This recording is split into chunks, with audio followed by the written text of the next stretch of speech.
Zein behar ditut, ateat erantzun? Horra begira erantzun, bale.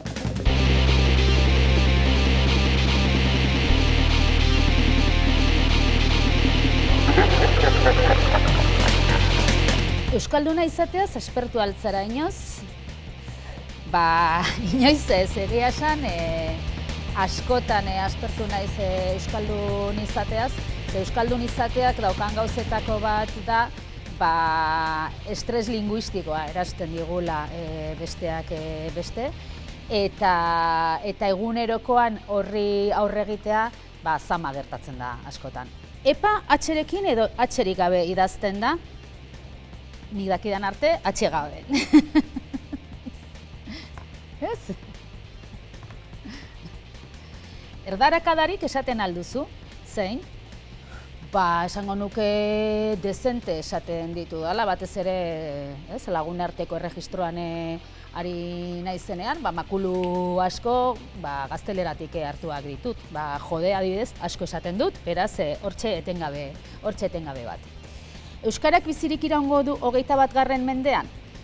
Alde batetik uste dut galdu ez dela galduko. Ez nauk kezkatzen, garai batean edo belaunaldi batzuek kezkatu duen bezala Euskara galtzeak. Baina bizirik iraungo duen horrekin zalantza handiak dauzkat. Hau da, uste dut aski erregistro badaudela gainera gaur egungo teknologiekin izugarri garatuta, hizkuntza bera nolabait jasota edukitzeko eta gainera hizkuntza sistemak ere egingo duela transmisioa.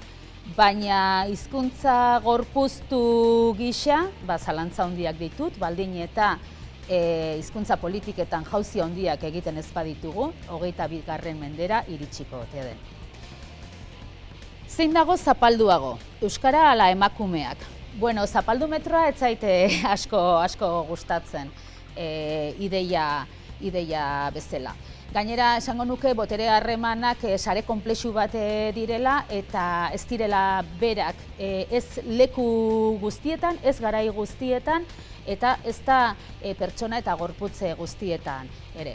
Orduan, Euskal Herri askotariko honetan, momentu, gune eta egoera batzutan emakume izateak egoera bazterrekoagoan jartzen zaitu eta beste egoera gune eta momentu batzuetan euskaldun izateak edo zeure burua euskaraz ardazteak.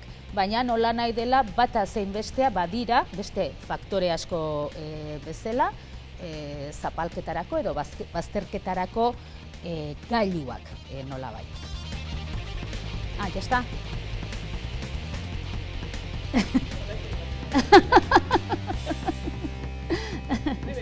Bai.